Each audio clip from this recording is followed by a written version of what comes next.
Bonjour tout le monde. Bienvenue à toutes et à tous. Peut-être Laure, je te laisse partager notre présentation. On est ravis que vous soyez nombreux à vous être connectés. Vous êtes plus de 80. On en a eu pas mal d'inscriptions sur cette thématique de l'égalité femmes-hommes et de la mixité professionnelle au service de l'inclusion dans l'emploi, ce qui montre l'intérêt de la thématique. C'est un webinaire de restitution. On va vous expliquer ce qu'on restitue précisément. Et il fait partie d'une série d'autres webinaires. C'est le deuxième qu'on a appelé les mardis de l'inclusion. Vous verrez, il y en a d'autres à venir tous les mardis matins jusqu'au début du mois de juillet, de 9 heures à 10 heures. Voilà pour la thématique. À l'ordre du jour, on va déjà vous expliquer pourquoi on vous propose ce webinaire, pourquoi cette thématique et ce qu'on met aussi sous l'inclusion dans l'emploi. Ensuite, ce ne sera pas moi, mais Laure de l'équipe Les Petites Rivières, parce que c'est Les Petites Rivières qui vous propose ce webinaire au nom de la DRETS Hauts-de-France. On va vous proposer une introduction à cette thématique, qui n'est pas toujours évidente, de l'égalité femmes-hommes et de la mixité professionnelle au service de l'inclusion dans l'emploi. Et là, je vous prépare un peu, et le mieux, c'est que vous ayez vos téléphones pas trop loin de vous pour pouvoir participer, parce que ça a une introduction interactive avec vous.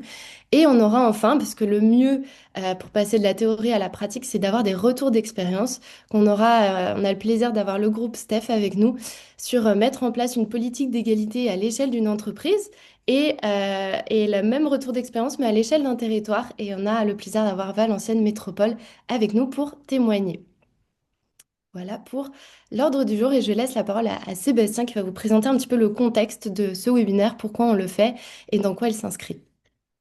Eh bien, merci Mathilde, bienvenue à tous dans ce webinaire estampillé les mardis de l'inclusion. Peut-être pour présenter rapidement l'équipe Les Petites Rivières. Donc, on est une agence de conseil en économie solidaire et circulaire, créée en 2017. Et pour les acteurs qui connaissent l'économie sociale et solidaire, on est également agréé entreprise solidaire d'utilité sociale. On travaille beaucoup sur la thématique des coopérations territoriales pour mener à bien des projets à impact et sur l'intelligence collective. On est une équipe de 9 personnes, dont 7 femmes, du coup, par rapport à la thématique du jour. Et on est partenaire de la DRETS Hauts-de-France depuis plusieurs années, puisque cette restitution s'inscrit aussi dans un cycle événementiel. Avait été organisé par la DRETS Hauts-de-France les rencontres régionales de l'inclusion auxquelles vous avez peut-être participé en 2023-2024. On a ensuite cette année élaboré des panoramas sur les thématiques clés de l'inclusion dans l'emploi qu'on va vous présenter. Et c'était pas la semaine dernière, c'était la semaine d'avant. On était aussi en lien avec la DETS de la Somme et le département de la Somme sur l'animation d'un colloque sur les clauses sociales, dans lequel aussi s'inscrit ce partenariat avec la DRETS. Pour présenter rapidement donc le webinaire du jour, Mathilde le disait, ça fait donc partie d'un cycle qu'on a appelé les mardis de l'inclusion. Donc c'est tous les mardis de 9 heures à 10 heures jusqu'au 8 juillet. Et l'objectif, c'est effectivement de restituer des diagnostics régionaux qu'on a pu réaliser sur plusieurs thématiques clés de l'inclusion dans l'emploi. Donc la semaine dernière, on avait la validation, la reconnaissance des acquis professionnels des publics en situation de fragilité.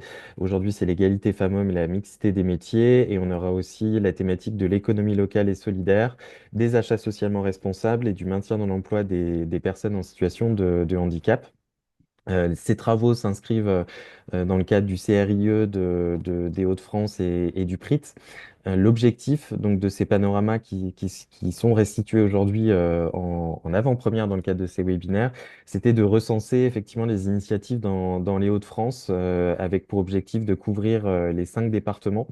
Donc sur les 5 thématiques, on avait pu lancer un questionnaire en ligne début 2025, auquel vous étiez plus de 120 à répondre, ce qui nous a permis déjà d'avoir un premier socle d'expérience pour construire ces panoramas, qu'on a ensuite enrichi avec beaucoup d'entretiens avec des personnes et des réseaux ressources, des porteurs de bonnes pratiques, dont nos trois retours d'expérience du jour. Et puis, donc, ces panoramas sont restitués aujourd'hui sous forme de webinaires et de rencontres départementales. Et à la fin, on pourra vous présenter un petit peu plus en détail les dates de sortie de ces panoramas.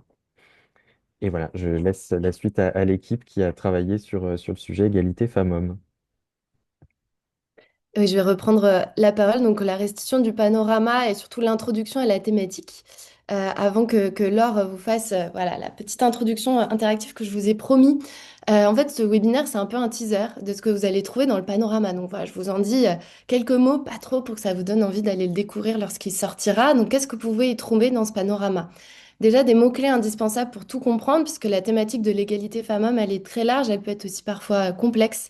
Voilà, elle inclut pas mal de choses. Ensuite, trois bonnes raisons de s'y intéresser à cette égalité professionnelle en tant que structure. Éclairage sur le contexte national et contexte régional. Dans les Hauts-de-France, il y a pas mal de choses qui bougent. D'ailleurs, peut-être que Valenciennes Métropole sera porte-parole de ça. Contexte national aussi. Cinq coups de projecteur dans chacun de nos panoramas, on a dû choisir. C'était difficile, mais voilà, cinq projets sur lesquels on avait envie de s'attarder. Des projets différents aussi sur différents départements des Hauts-de-France, qui sont inspirants, qui peuvent être inspirants à la fois si on est une structure de l'insertion, ou, une entreprise adaptée, qui sont aussi nos cibles cœur, mais aussi plus largement si on est un professionnel de l'inclusion dans l'emploi. Et donc Sébastien le disait, on a lancé une enquête en ligne, donc on a eu pas mal aussi d'initiatives qu'on a pu recenser, qui sont aussi présentées, et enfin des outils et des ressources pour aller plus loin sur la thématique si vous souhaitez mettre en place des choses dans vos organisations. Les coups de projecteur dont je parlais, c'est le premier sur l'expérimentation d'une méthodologie d'appréciation du potentiel de l'égalité femmes-hommes dans les marchés publics. Donc là, on croise égalité et clause sociale et marchés publics. Ensuite, bah là, j'en dis très peu parce qu'on va avoir le retour d'expérience de Valenciennes Métropole, le plan d'action triennal d'une communauté d'agglomération. En troisième, un programme d'action dédié à l'accélération de l'égalité femmes-hommes au sein d'un grand groupe. Et là aussi, le groupe STEP va pouvoir nous en parler ce matin. Ensuite, un plan d'action pour inciter les femmes à se positionner dans les métiers de l'industrie du BTP et des espaces verts. Et enfin, se faire accompagner pour mettre en place une politique d'égalité dans sa structure. Là, on zoome sur trois acteurs de l'accompagnement incontournable dans les Hauts-de-France sur la politique d'égalité femmes-hommes, sur ce qu'ils proposent et comment ils ont accompagné certaines structures, notamment entreprises inclusives, insertion ou entreprises adaptées. Voilà ce que vous pourrez y trouver. Et je laisse sur ce la parole à Laure pour vous proposer cette fameuse introduction interactive. Merci beaucoup Mathilde et bonjour à toutes et à tous. Alors comme promis, le but de cette introduction, c'est d'avoir un moment un peu interactif pour reprendre des chiffres clés, des éléments clés sur cette thématique de l'égalité femmes-hommes. Et donc pour ça, on vous propose de rejoindre Booklab. Je vois qu'il y en a qui sont très connaisseurs et qui sont déjà en train de le rejoindre. Pour le faire, soit vous pouvez scanner le QR code qui s'affiche ici, soit aller sur wooklab.com et rentrer le code d'événement là-dessus et ça va nous permettre d'interagir là-dessus. Donc je vous laisse quelques minutes pour nous rejoindre. Je vois qu'il y en a qui ont trouvé comment on mettait des petits cœurs sur Wooklab. Oui, vous pouvez nous envoyer des émoticônes en attendant que tout le monde arrive. Et je profite de ce petit moment pour dire que plus tard, lors de la prise de parole des intervenantes, ou même d'ici, même pendant l'introduction, si vous avez des questions, il y a un onglet, voilà, Q et R, questions et réponses, sur lequel vous pouvez interagir avec nous. Voilà.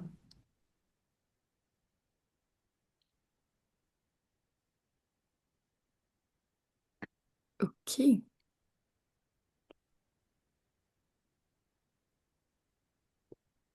ok, je vois qu'on est déjà 70. Donc si ça vous va, on passe à la première question. Et s'il y en a qui sont encore en train d'essayer de se connecter, ne vous inquiétez pas, le code reste affiché pendant tout le quiz, donc vous pourrez vous reconnecter au besoin.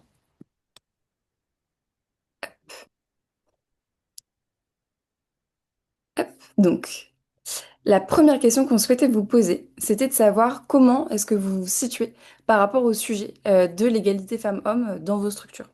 Est-ce que vous êtes plutôt perdu et vous n'y connaissez rien? Est-ce que vous êtes familier, mais il y a des zones de flou qui persistent? Ou est-ce que vous êtes un expert ou une experte de la thématique? L'idée étant de savoir un petit peu avec qui on parle ce matin.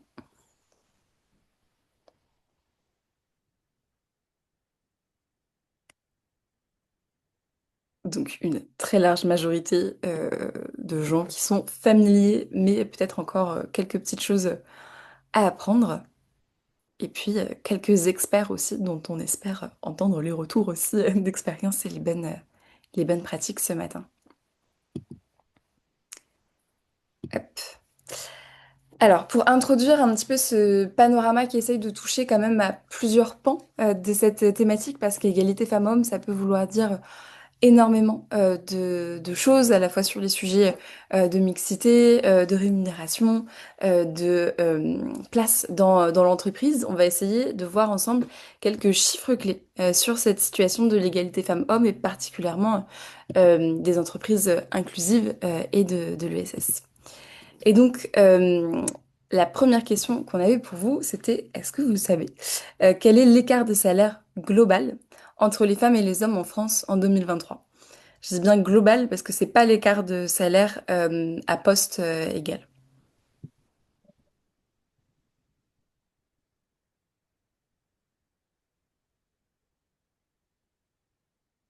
Ok. J'ai l'impression que la majorité penche vers 22, mais qu'on a des hésitations pour savoir si c'est 30 ou 15. Je vous laisse voter. Et la bonne réponse était 22,2%. Donc c'est 22,2% en France en 2023. C'est l'écart, donc comme je vous le disais, de salaire au global dans l'économie française. Si on zoome sur l'écart à temps de travail égal, cette différence, elle reste de 14%. Donc on voit déjà qu'il y a un élément qui ressort quand même de cette question de l'écart de salaire global, c'est aussi celle de l'accès au temps de travail et notamment la question du fait que beaucoup de femmes sont plus à temps partiel vis-à-vis de la population masculine. Nouveau chiffre, pour l'instant vous êtes très très bon, c'est quelle est la proportion de femmes accueillies au sein des entreprises d'insertion selon la Fédération des entreprises d'insertion. Est-ce que c'est 12, 52, 34 ou 23%? Et là, vous avez l'air plus divisé.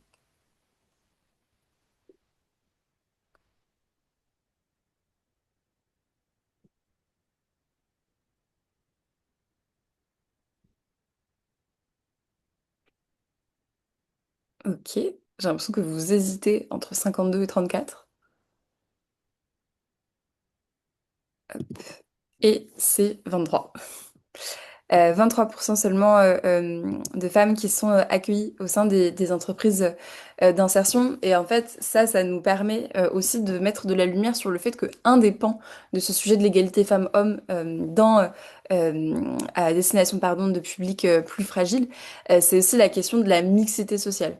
La mixité sociale, mixité professionnelle, pardon, qui est décrite comme, par l'UDES, pardon, comme une situation dans laquelle les femmes et les hommes représentent une part comprise entre 40 et 60% des effectifs.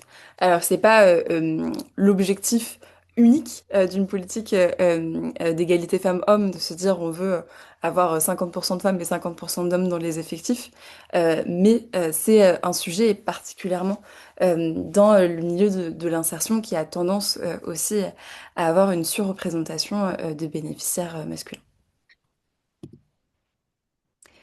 Prochaine question. Quelle est la proportion de femmes à occuper des postes de direction au sein des ACI, donc des chantiers d'insertion? Est-ce qu'on est à 17%, 68, 53 ou 30%?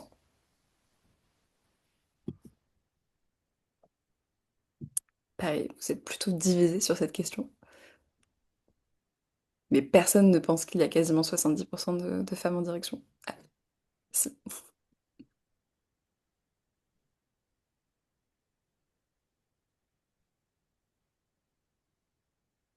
Ok. Et donc la bonne réponse, c'était 30%. Vous êtes une majorité à l'avoir trouvé. Donc, bravo. Hop. En effet, selon donc une étude de Chantier École, on a 30% des postes de direction en ACI qui sont occupés par des femmes.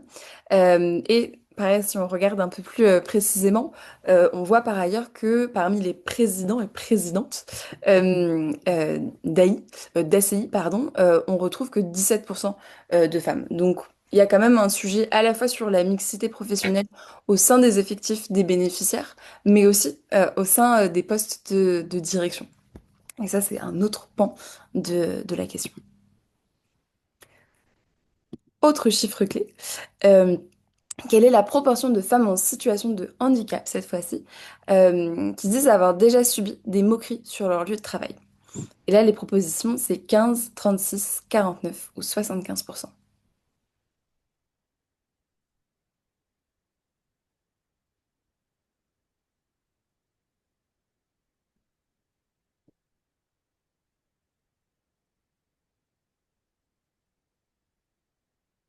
Ok, donc la bonne réponse était 49 %. Donc on a quand même quasiment la moitié des femmes en situation de handicap qui indiquent avoir déjà été moquées dans un cadre professionnel. Et plus largement dans le panorama, on essaye aussi de mettre un peu de cadre sur ce sujet et sur le fait que les femmes en situation de handicap, elles sont exposées à la fois aux facteurs de risque auxquels sont exposées les femmes dans le milieu professionnel, mais aussi à d'autres sujets qui sont liés à la prise en compte ou l'absence de prise en compte de leur situation de handicap, ce qui fait qu'elles sont plus exposées au risque de chômage, au temps partiel subi ou encore aux risques psychosociaux de manière plus générale.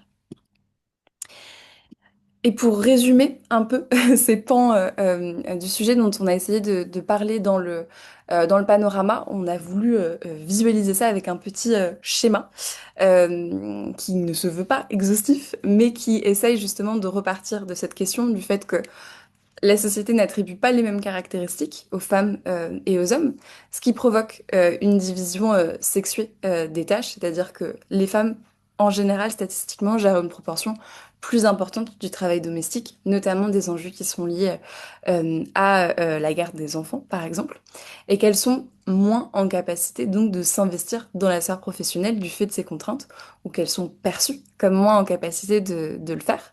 Et ça impacte, selon la loi, 9 domaines de leur vie professionnelle, que ce soit en lien avec leur rémunération effective, avec l'articulation de leur vie professionnelle et personnelle, ou encore au domaine de la formation.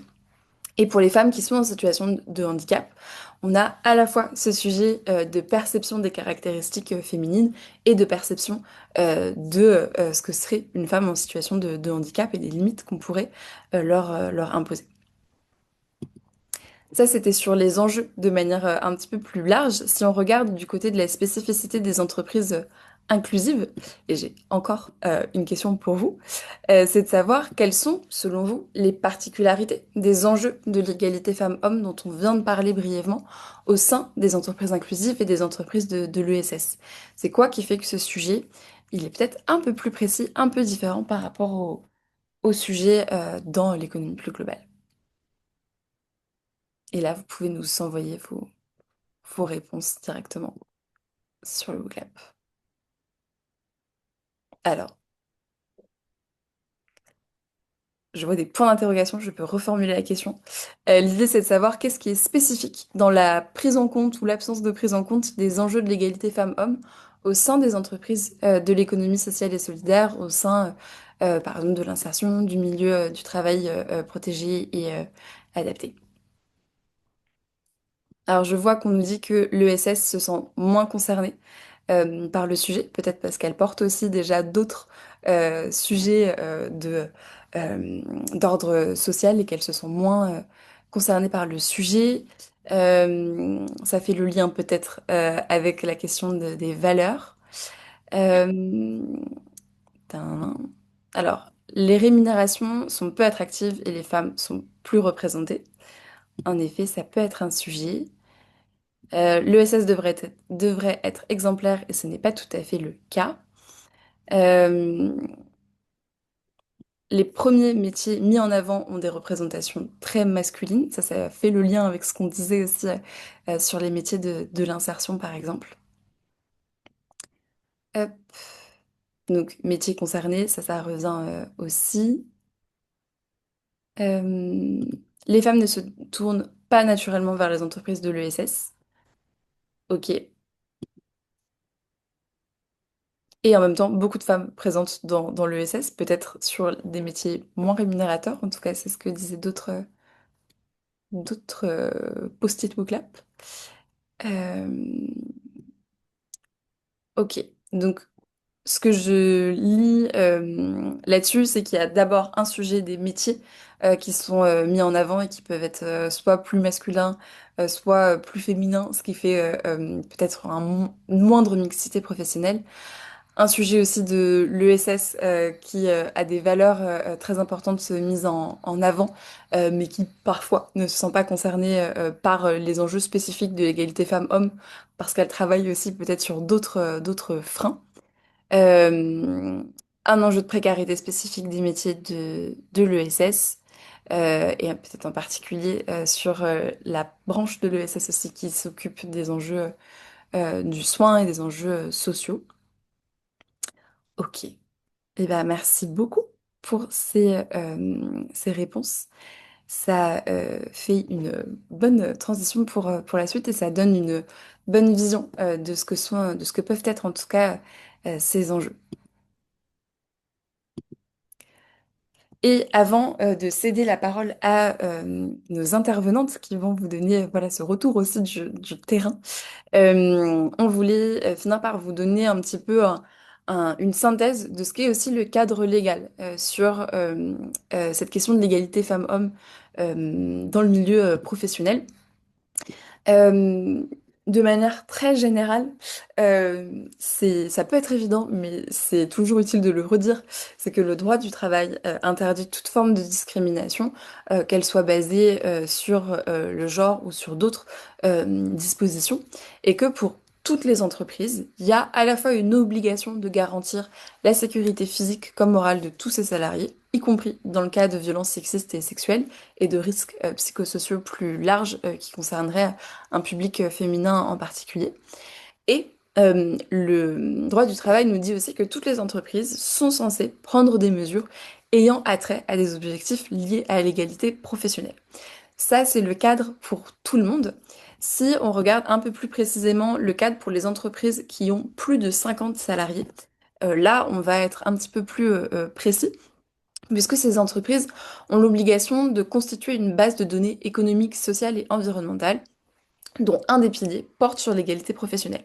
Donc ils doivent recenser des données sur base desquelles l'entreprise va dresser un diagnostic de l'égalité professionnelle en évaluant son action dans les 9 domaines qu'on vous a montrés tout à l'heure. De savoir est-ce que femmes et hommes sont rémunérés de la même façon au sein de l'entreprise? Est-ce que en termes d'accès à la formation, on a les mêmes opportunités pour tout le monde? Et est-ce que les femmes les prennent autant que les hommes? En termes d'accès aussi à une articulation vie pro, vie perso.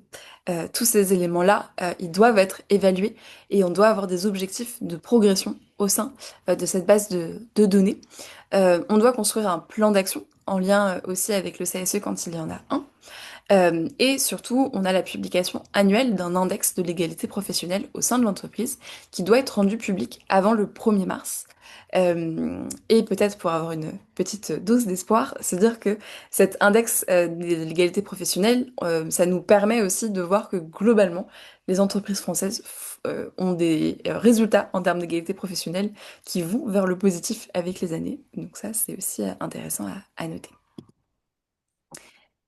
Et sur ce, je repasse la parole à Mathilde pour la suite. Merci beaucoup, Laure, pour l'introduction. Donc, voilà, si je résume, je pense que ce qui est important de retenir de cette introduction, c'est que, il y a des enjeux de l'égalité professionnelle femmes et hommes aussi dans l'économie sociale et solidaire, même si elle est vertueuse sur plein d'aspects. Il y a un sujet qui est très spécifique aussi, qui est celui du handicap. Voilà, c'est un petit peu, je pense, deux grandes idées que je retiendrai de cette introduction.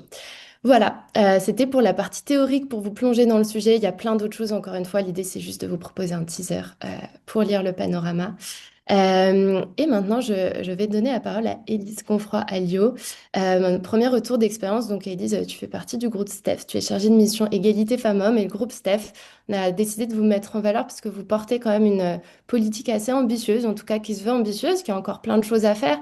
Mais sur l'égalité femmes-hommes, aussi une politique diversité. Mais ça, c'est encore un autre sujet. Bah, je te laisse, Élise, nous en parler, nous dire comment voilà, c'est construite. Et puis, si tu as des conseils à nous donner pour les personnes qui aimeraient mettre ça en place dans leurs organisations. On t'écoute. D'accord. Bonjour à tous et à toutes. Merci de m'accueillir. Je vais vous partager du coup une présentation. Je viens d'envoyer une demande de Mathilde. Bon, c'est peut-être Sébastien qui va la recevoir comme on est plusieurs. Normalement, je suis autorisée, si j'ai reçu la notif. Tu peux réessayer. Super, donc c'est bon. Hop, J'ai- euh, et partager. Voilà, vous me dites si vous voyez. C'est parfait. C'est bon? Donc je vais passer en grand écran. Ok.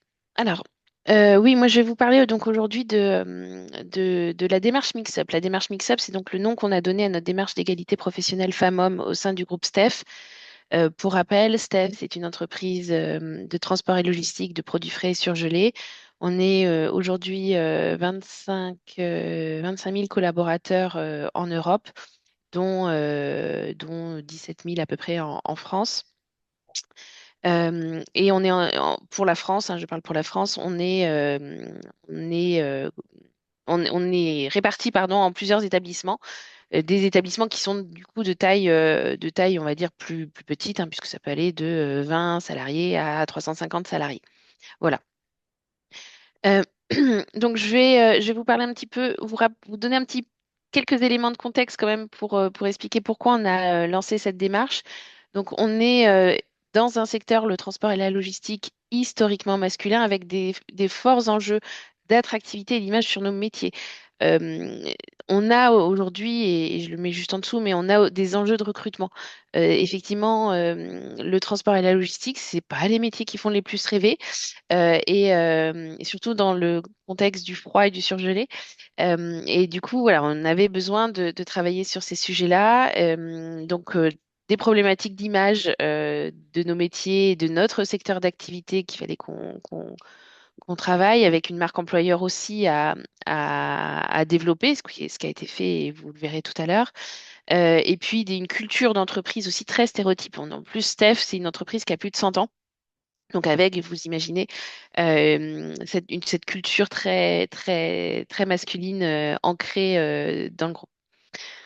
Des enjeux pardon, de recrutement avec un accroissement des effectifs qui est très important pour le groupe puisque le groupe se développe beaucoup à la fois en France et à l'international.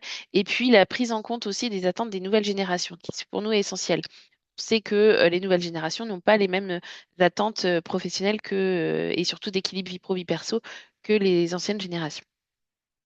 Donc notre objectif, ça a été quoi? Ça a été de construire une culture de l'égalité commune, et ça c'est très important pour nous, commune entre les femmes et les hommes. C'est-à-dire qu'on n'est pas sur une politique, sur une démarche d'égalité uniquement à destination des femmes, on est vraiment sur une démarche d'égalité entre les hommes et les femmes pour que les femmes et les hommes puissent accéder aux mêmes droits dans une société qui est faite à la fois par les femmes et les hommes. Donc voilà, c'était important pour nous d'avoir cette dimension-là.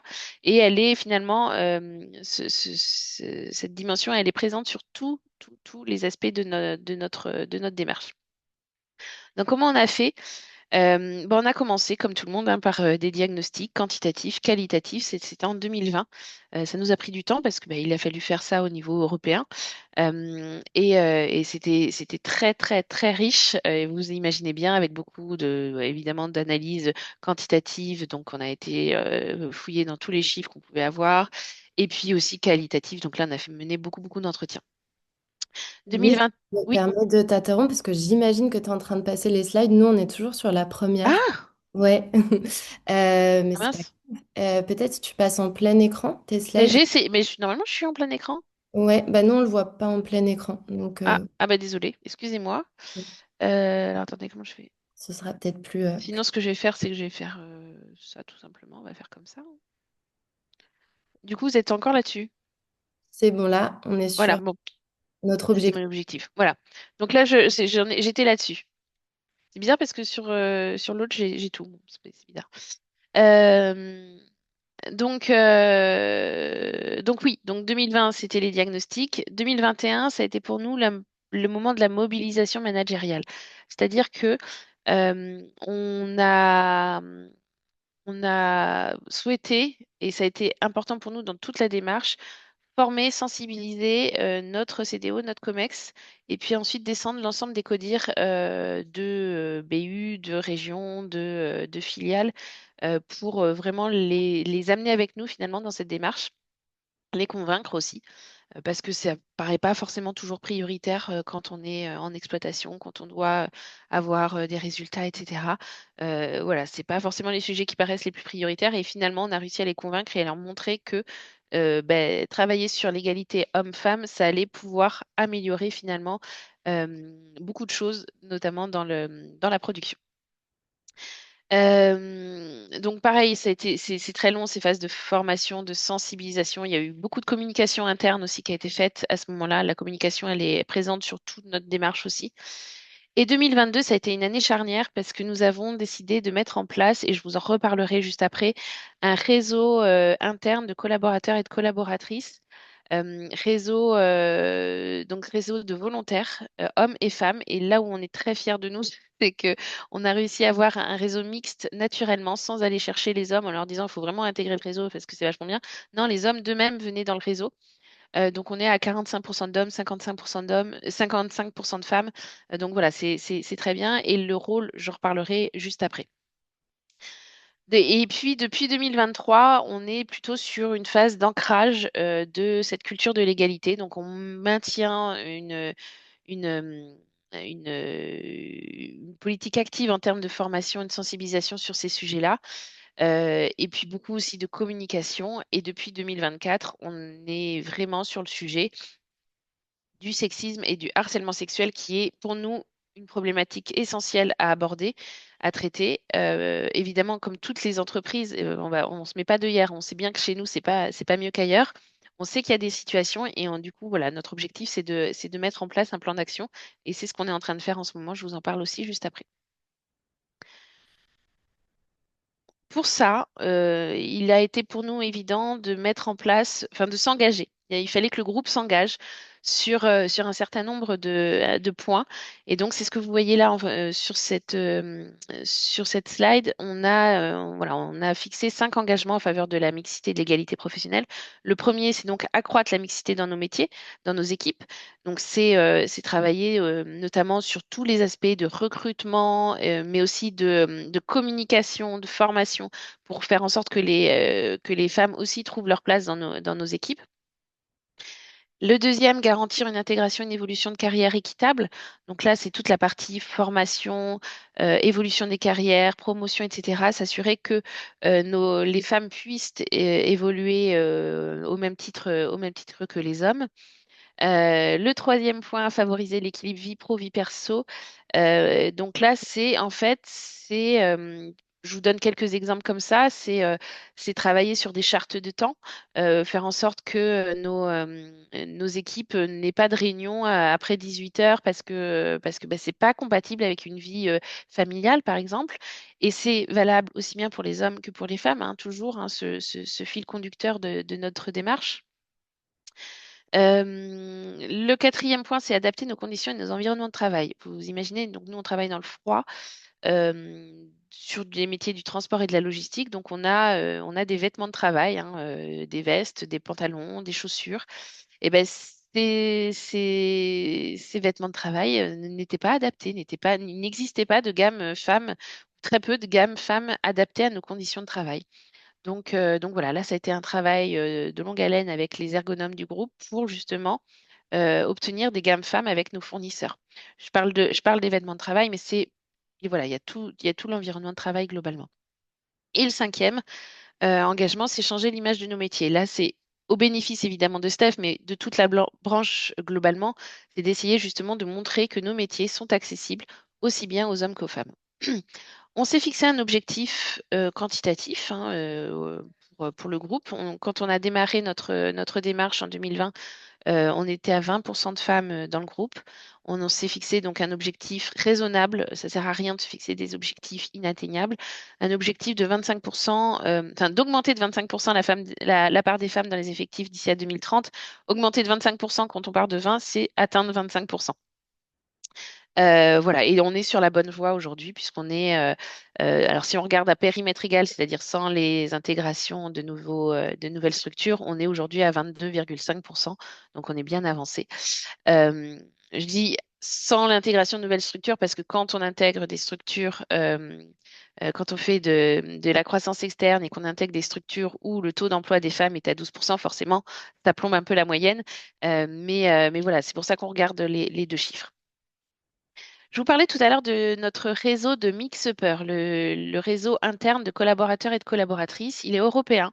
On est assez fiers puisqu'on a commencé donc en 2022 avec 78 collaborateurs et collaboratrices. On est à 136 aujourd'hui. On les réunit une fois tous les 2 ans pour les faire monter en compétence sur un certain nombre de sujets. Là, la dernière fois, c'était en janvier.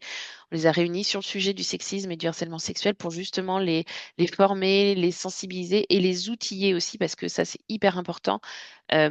Ces collaborateurs et ces collaboratrices qui interviennent sur le terrain, elles sont là pour faire évoluer la culture du groupe et déployer nos actions donc au plus près du terrain grâce à un certain nombre d'outils qu'on leur a fournis sous forme de jeux, sous forme d'outils de change management, etc., etc., pour accompagner le changement de culture.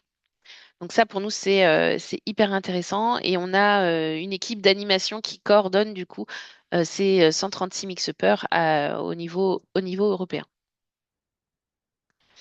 Ben voilà, vous voyez, je vous ai mis, mais rapidement, je ne vais pas rentrer dans le détail, les quelques outils qu'on propose au Mixupper pour nous accompagner. Il y a des jeux, il y a donc, je vous disais, un outil de change management et puis un jeu de loi sur le sexisme. Là, c'est la nouveauté qu'on a sorti cette année, qui est génial parce il permet vraiment des échanges très clairs, très francs entre collaborateurs et collaboratrices. Et donc ça, on aime beaucoup. Enfin, voilà, ça permet de faire changer vraiment notre image sur le sujet. Donc, ce que je peux vous dire aujourd'hui, puisque je crois que mon temps est imparti, ce que je peux vous dire aujourd'hui, c'est qu'aujourd'hui, on a une mix-up, c'est une démarche qui est intégrée dans le groupe. On est une démarche stratégique pour le groupe qui est pilotée au niveau de notre direction générale. On est intégré donc à la marque employeur. Vous avez ici, par exemple, un exemple d'affiche, de communication qu'on a pu faire dans le cadre de la marque employeur. Steph n'a pas de genre, ses métiers non plus. C'est un exemple qu'on a créé cette année, enfin l'année dernière. Et puis surtout, nous, ce qu'on aime, c'est qu'on arrive à savoir que la culture du groupe est en train de changer parce qu'on sait, on entend cette petite phrase, c'est pas très mix-up en interne. Et ça, pour nous, c'est très révélateur finalement d'un changement de culture. Et pour finir, quelques petits conseils pour vous tous et toutes qui souhaitez déployer une démarche à ce sujet. Nous, ce qui était important pour nous, je voulais insister là-dessus, et je réinsiste là-dessus, c'est qu'on est sur une démarche avec une approche inclusive, donc hommes et femmes. Enfin voilà, il faut pas vouloir aller trop vite. C'est une démarche qui prend un temps très long. On sait que les mentalités, elles ne changent pas comme ça en claquant des doigts. Voilà, ça prend beaucoup de temps. On a encore aujourd'hui, ça fait 5 ans qu'on a démarré, on a encore aujourd'hui des freins, on rencontre encore aujourd'hui des freins dans le déploiement de certains plans d'action. Euh, mais voilà, en tout cas, ce qui est important, c'est voilà, c'est d'aller au plus près du terrain, de déployer opérationnellement et pas d'être nous seulement à Paris donneurs de leçons. Ça marche pas comme ça. C'est qu'aujourd'hui, nos filiales, elles sont autonomes dans leur plan d'action mix-up. Elles mettent en place des choses de leur côté, grâce notamment à tout ce que vous avez expliqué lors tout à l'heure, hein, les diagnostics de situations comparées avec les neuf domaines. Effectivement, nous, on leur donne l'outil et comme ça, les filiales après sont autonomes dans l'identification des problématiques sur lesquelles elles doivent travailler. Et voilà, donc ça, c'est important pour nous d'avoir aussi cette dimension opérationnelle et puis conduire le changement, donc faire en sorte que les collaborateurs et les collaboratrices s'approprient la démarche. Ça, pour nous, c'est essentiel. Donc, c'est le réseau, c'est tous les outils qu'on a créés pour justement permettre cette adhésion. Et c'est ce qui nous fait aujourd'hui qu'on peut dire que la démarche est en train de réussir. Alors attention, on est encore beaucoup de travail, hein, on le sait, on n'est qu'au début finalement, mais en tout cas, voilà, c'est ce que je pouvais aujourd'hui partager avec vous. Merci beaucoup, Elise. Donc, on a choisi effectivement le groupe Steph, qui est certes bah, voilà, un groupe, on va dire, de l'économie conventionnelle, bien que vous ayez dans votre groupe aussi une entreprise adaptée. Mais Oui. voilà, ça pouvait inspirer largement tout type d'entreprise, dont les entreprises inclusives. Et il y a une première question pour toi, Elise, sur les outils pédagogiques, pardon. Est-ce que ce sont des outils qui sont spécifiques à vous, donc au groupe Steph, ou est-ce qu'il y en a qui sont accessibles au grand public? Alors, c'est des outils qu'on a co-créés avec un prestataire. Aujourd'hui, si je reviens sur les outils, euh, le bingo de l'égalité, le Mix-Up Challenge sont vraiment des outils spécifiques Steph. Après, le bingo, ça reste probablement quelque chose qui doit pouvoir être déployé dans les autres entreprises. Le sexisme, pas chez nous, c'est un outil qui a été créé toujours par notre prestataire, mais qu'il commercialise depuis quelques temps. Donc, si ça intéresse certains d'entre vous, notre prestataire, c'est Finkegal. Fhink, plus loin égal, avec un E à la fin. Voilà, enfin, ce jeu est génial, sincèrement. Eh Il est très ben, puissant. et un commentaire super sympa. Je voulais juste dire bravo et merci pour ce retour d'expérience très inspirant. Merci. Et on a une question plus technique. Combien est-ce que vous avez de filiales dans les Hauts-de-France, le groupe Steph? Dans les Hauts-de-France, je serais incapable de le dire précisément, mais on doit en avoir une petite dizaine. Mais je dis peut-être des bêtises. Donc, moi, j'interviens au niveau groupe, donc je ne connais pas précisément le nombre de filiales par région. Désolée. Ah, le préciser dans le panorama. Donc voilà, restez alerte sur sa sortie. Ce sera dit. Est-ce qu'il y a d'autres questions pour Élise? N'hésitez pas donc avec la fonctionnalité Q et R. Et voilà, vous pouvez aussi la poser pendant que je donne la parole à nos deuxièmes intervenants. Donc c'est un duo. Je vois qu'il n'y a pas forcément de questions, mais n'hésitez pas, hein. Si on a dans le chat, Élise pourra vous répondre en direct. Oui. Je vois que voilà, le temps avance, donc je me permets de passer la parole donc à Clara et Pauline. Donc Clara et Pauline, vous faites partie de Valenciennes Métropole qui a lancé son deuxième plan triennal. Voilà, donc vous allez nous parler. Donc là, l'idée, c'était de montrer aussi un retour d'expérience à une échelle plus large, à une échelle plus globale qui est celle d'un territoire, après celle du groupe STEP qui est l'échelle entreprise. Donc je vous laisse la parole, Clara et Pauline, pour nous présenter en une petite dizaine de minutes ce que vous avez pu faire. Oui, bonjour, merci beaucoup pour l'invitation à ce webinaire. On est très heureuse de pouvoir y participer et intervenir. Alors simplement, est-ce que vous voyez bien notre écran en plein écran au niveau du Là, il est diaporama? encore, ouais, il n'est pas en plein écran, euh, D'accord. mais on voit l'écran. Voilà, peut-être si. Alors on va essayer quand même de, de le mettre en plein écran. Hop.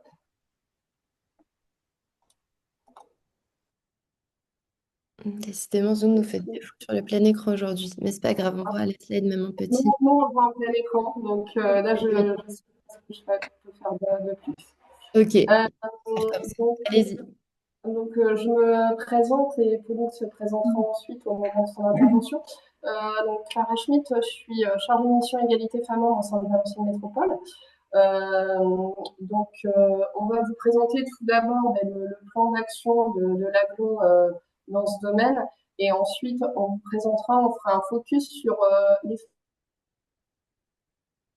feuilles de route, puisque dans le cadre de ce plan d'action, on a plusieurs feuilles de route. Donc, tout d'abord, au niveau de l'investissement de Valenciennes Métropole, le point de départ, ça a été la signature en 2019 de la Charte européenne pour l'égalité des femmes et des hommes dans la vie publique, qui en fait permet aux collectivités de se positionner publiquement sur le principe de l'égalité femmes-hommes.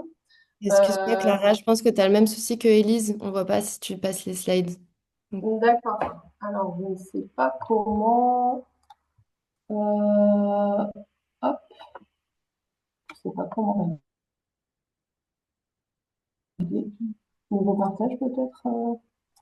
ouais, Hop. je peux essayer.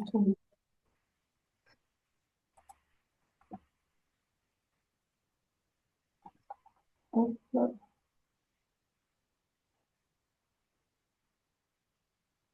Ça fonctionne ou pas? Non, on est toujours sur la première slide. Peut-être si tu mets pas en plein écran et que tu fais défiler avec ta souris. Ok. Hop. Voilà, comme ça, parfait. On va rester comme ça du coup. Donc, je disais adoption de la charte en 2019 qui nous a amené à adopter un premier plan d'action sur la période de 2021-2023. L'objectif étant de s'engager sur l'égalité femmes-hommes dans plusieurs politiques publiques, donc 10 politiques publiques, de manière très transversale, voilà, de manière vraiment une vision intégrée de l'égalité. Donc, je peux citer quelques exemples de domaines comme l'urbanisme, la culture, le sport, les clauses d'insertion, c'est ce qu'on verra ensuite, et l'économie sociale et solidaire et le développement économique. Et on peut citer également la communication, puisque ça c'est une dimension très transversale aussi, comment on communique de manière plus inclusive avec par exemple la parution d'un guide sur la communication inclusive et sans stéréotypes, notamment pour l'interne, mais qui peut servir aussi à nos partenaires. Donc ce premier plan d'action, il a permis notamment de diffuser une culture de l'égalité, à la fois en interne au sein des agents de l'agglo, mais également auprès de nos partenaires, puisqu'on a beaucoup travaillé sur la formation, la sensibilisation. Aujourd'hui, deuxième plan d'action, dans la continuité du premier, est renforcé sur 2024-2026 avec 15 politiques publiques qui sont concernées. Donc, on a aujourd'hui également la santé, la jeunesse, voilà. Donc, à chaque fois, on fonctionne sous forme de feuille de route avec un réseau de référentes et référents en interne. On a 15 personnes qui sont référentes sur leur feuille de route respective pour mettre en œuvre le plan d'action. Alors, ce que je peux préciser, c'est qu'aujourd'hui, c'est vrai qu'on a parallèlement l'obligation du rapport annuel sur l'égalité femmes-hommes, donc qui reprend à la fois ce qu'on mène à l'interne et à l'externe. Donc là, on travaille bien sûr avec les ressources humaines sur les données en interne. Mais là, le plan d'action, il est vraiment tourné vers l'externe, vers nos politiques publiques, ou comment rendre le territoire plus inclusif. Donc, on va démarrer avec Pauline, avec un focus sur la feuille de route égalité et clause d'insertion. Donc, à la fois sur le plan d'action, le bilan, enfin le précédent plan d'action, le bilan, et puis le plan d'action. Bonjour à toutes et tous. Donc, je me présente, je suis Pauline Auron, chargée de développement des clauses sociales d'insertion avec l'ancienne métropole. Alors, dans le cadre de cette feuille de route, elle est née dans un premier temps, tous les salariés de l'aglo ont été formés en 2020 sur l'égalité femmes-hommes. On a eu une sensibilisation et on a fait un constat dans nos différents métiers. Et il était sorti que dans les clauses d'insertion, et notamment sur notre territoire, il n'y avait que 19 femmes qui avaient intégré les clauses sociales d'insertion. Pourquoi? Parce que ces clauses d'insertion sont souvent associées au métier du BTP et au marché de travaux. Donc, ça a été le premier constat, et notre objectif sur cette feuille de route était donc de valoriser d'abord le dispositif des clauses sur tout le territoire, parler des clauses sociales d'abord aux agents et agentes de Valenciennes Métropole qui comprennent bien le principe des clauses, à toutes les maîtrises d'ouvrage, les communes, les prescripteurs de l'emploi, voilà, pour vraiment déjà présenter les clauses d'une manière générale, et ensuite de les rendre plus mixtes, les féminiser en souhaitant écrire des clauses sociales sur les marchés de services dans un premier temps où, il ne faut pas se mentir, les femmes sont plus présentes dans les marchés de nettoyage que sur les marchés de travaux, donc également sur les marchés de restauration scolaire. Voilà, l'objectif, c'est d'intégrer rapidement des femmes sur le sujet des clauses d'insertion. Pour trouver aussi, pour rendre le métier plus mixte, intégrer des femmes dans les métiers dits masculins, il faut savoir convaincre les entreprises en leur disant qu'il est possible, il faut intégrer des femmes sur les métiers dits masculins, rendre le champ des possibles à tout le monde, mais aussi convaincre les prescripteurs et prescriptrices de l'emploi qui sont souvent aussi véhiculent aussi beaucoup de stéréotypes une femme, quand on la reçoit en entretien, on l'oriente plutôt vers un métier du soin et des services à la personne, plutôt que de lui dire qu'elle peut également travailler dans le bâtiment ou l'industrie. Donc, on a sensibilisé, on a réalisé différentes sensibilisations auprès de ces prescripteurs et prescriptrices de l'emploi. Et on a également organisé des visites d'entreprise pour des publics féminins qui étaient en recherche de projets professionnels. Voilà, histoire d'ouvrir le champ des possibles à cela. Ça, c'était notre premier plan d'action. Alors, ce que j'ai évoqué, c'est le développement des marchés de services et des marchés de concession où, voilà, aujourd'hui, la patinoire Valenciennes accueille plusieurs femmes dans le cadre de la distribution des patins, du nettoyage. On est passé de 19 femmes en 2021 à alors le 69 femmes en 2023. Le bilan de 2024 vient d'être fait. On est à 89 femmes maintenant aujourd'hui sur le dispositif des clauses. Donc voilà, ça, le travail paye, on va dire. Les prescripteurs, prescriptrices de l'emploi sont régulièrement formés et 2 à 3 fois par an, on lance des sensibilisations. Donc, aussi bien en mission locale, aux référents de France Travail, du département, des centres sociaux, des CCAS. Voilà, tout le monde est invité à y participer. On a réalisé quelques visites d'entreprises, notamment dans des entreprises industrielles. On a réalisé également des podcasts sur des jeunes filles qui ont décidé de s'orienter vers des métiers du BTP, notamment une petite jeune plombière qui avait 16 ans et qui est toujours actuellement en train de se former, qui passe actuellement son BEP et qui va passer en bac pro et l'entreprise la garde. Donc, c'est un beau parcours qu'on aime bien mettre en valeur. Voilà. Et dans le cadre de ce plan d'action, on avait aussi obtenu une petite mention spéciale du jury lors des trophées de l'achat socialement responsable. C'est une première victoire, une première récompense de notre feuille de route. Sur le deuxième plan égalité femmes-hommes, on regarde les mêmes axes.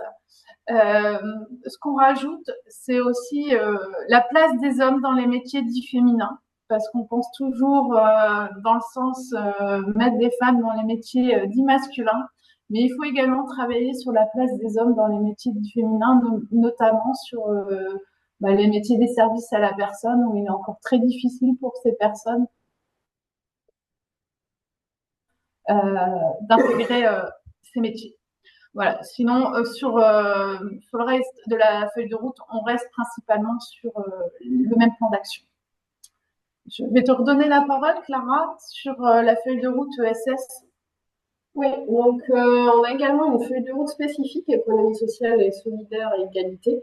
Donc, en fait, cette feuille de route, elle est issue de constats qu'on a partagés en introduction de ce webinaire. C'était vraiment intéressant d'avoir ces éléments. Que l'ESS c'était souvent considéré comme un non-sujet, en fait, l'égalité femmes-hommes dans l'ESS, alors que il y a encore beaucoup de travail à faire, on l'a vu, au niveau notamment de la place des femmes dans les postes de direction ou dans les gouvernances, sur l'enjeu de la diversification des métiers. Voilà, donc on a souhaité engager aussi un plan d'action dans ce domaine. Le premier axe, c'était d'inciter les structures déjà à prendre conscience de ça et de produire des données genrées. Donc, notamment dans le cadre de l'appel à projet économie sociale et solidaire qui est lancé plusieurs fois par an, on demande aux structures de nous remonter les effectifs femmes-hommes, que ce soit dans l'effectif global, au poste de direction et également les postes occupés au sein des gouvernances en détaillant président, présidente, secrétaire, trésorier, voilà, pour voir un petit peu où se situent les femmes. Ensuite, on a un deuxième axe sur l'accompagnement des structures à prendre en compte l'égalité dans leurs structures et dans leurs projets. Donc, ça s'est traduit notamment par l'accompagnement de structures via des sessions, en fait, où on a fait appel à un expert dans le domaine qui est la structure Galilée, qui est située à Saint-Omer en région, mais qui agit pour pour tous les Hauts-de-France sur l'accompagnement et l'égalité. Donc, ça a permis à une vingtaine de structures ben, déjà d'être sensibilisées, formées, parce que pour beaucoup, c'est une question qui n'était pas prise en compte, et de vraiment d'avoir un accompagnement très opérationnel sur la mise en place de plans d'action. Et on a un bon exemple d'une structure atelier chantier d'insertion qui, suite à cette sensibilisation, a candidaté en fait à un appel à projet qu'on a mis en œuvre en 2024 et qui a bénéficié d'un financement dans ce cadre-là et qui lui a permis en fait déjà de former ses équipes en interne, encadrant technique, etc. Donc c'est un ACI qui agit dans le domaine du bâtiment, des espaces verts, de l'éco-pâturage et également du bûcheronnage, donc qui accueillait quand même essentiellement un public masculin, mais qui a vraiment travaillé sur des moments d'accueil des publics féminins. Ils ont travaillé également sur la communication au travers de témoignages vidéo de salariés femmes, mais également de salariés hommes pour voir comment la mixité dans la structure se mettait en œuvre. Qui leur permet en fait ces vidéos également de se sensibiliser. On revient à ce que disait Pauline, l'enjeu de la sensibilisation des prescripteurs de l'emploi pour éviter de retomber dans des métiers très genrés ou stéréotypés. Et enfin, promouvoir l'égalité femmes dans les supports de communication et événements dans le cadre de l'ESS. Donc ça, c'était de penser systématiquement, nous on parle souvent de mettre les lunettes de l'égalité quand on organise un événement, comment dans notre communication on veille à être inclusif sur nos supports, également dans les interventions à l'oral, et potentiellement aussi organiser vraiment des événements spécifiques dans ce domaine. Et on a eu un événement, nous, en 2023, on a organisé en partenariat avec l'Université polytechnique des Hauts-de-France une conférence sur l'égalité dans l'ESS. On avait fait intervenir notamment Validé, qui a été un petit peu le point de départ pour donner envie aux structures, faire prendre conscience qu'il y avait vraiment un sujet à travailler là-dessus pour développer aussi, s'améliorer en interne, développer de nouveaux projets. Clara, il est 10 heures. Est-ce que tu penses pouvoir en une minute nous présenter les conclusions un petit peu de l'axe ESS pour qu'on reste dans le cadre de temps qu'on s'est donné avec les participants? Ouais, bah là, j'en avais terminé sur la feuille de route ESS. Après, je voulais simplement dire un mot, parce qu'on a également une feuille de route développement économique et qui vise en fait à accompagner les entreprises de notre territoire à intégrer l'égalité femmes dans leurs pratiques notamment. Et là, on avance grâce à l'implication des référentes de mes collègues sur ces sujets, sur la constitution d'un réseau d'entreprises en faveur de l'égalité, de la mixité. Donc ça, on est en plein dedans puisqu'il devrait être lancé cet été, ce réseau. Voilà, j'en ai fini de la présentation. Merci. Merci beaucoup à toutes les deux. Donc, il y avait l'axe, effectivement, insertion, clause d'insertion et l'axe ESS qu'on voulait vraiment vous présenter. Voilà, vous voyez que le sujet, il englobe pas mal de choses. Pareil, si vous avez des questions, n'hésitez pas dans l'onglet Q et R. Clara et Pauline pourront vous répondre. Dans tous les cas, il y a leurs contacts aussi qui seront divulgués au sein du panorama. Et si vous voulez continuer d'échanger, je pense que ce sera avec grand plaisir des deux côtés. Bien sûr. De notre côté, on va conclure. Je laisse peut-être le mot de la fin à Sébastien. Peut-être, Laure, si tu peux repartager les dernières slides qu'on a. Comme ça, on se quitte à peu près dans les temps. Oui, Sébastien, très, très rapidement. Donc, effectivement, donc c'était le deuxième mardi de l'inclusion. Donc, il y aura d'autres thématiques auxquelles vous pouvez participer. Je suis en train de chercher le lien en même temps que je vous parle. Et donc du coup, concernant les panoramas dont on a parlé ce matin, vous pourrez donc les retrouver mi-juillet sur les 5 thématiques également. Et voilà, je vous envoie le lien si vous souhaitez vous inscrire aux prochaines dates. Donc la prochaine date, si je ne me trompe pas, c'est économie locale et solidaire, la semaine prochaine, mardi 9 h. Donc n'hésitez pas à vous inscrire pour que vous puissiez recevoir le lien. Et bonne journée à tous et merci de votre participation. On était jusqu'à 100 ce matin, donc gros succès pour cette thématique. et merci aux intervenantes. On a plein de merci pour vos interventions dans le chat. Donc, peut-être à bientôt sur les prochains webinaires du mardi de l'inclusion. Et sinon, bonne journée à toutes et à tous.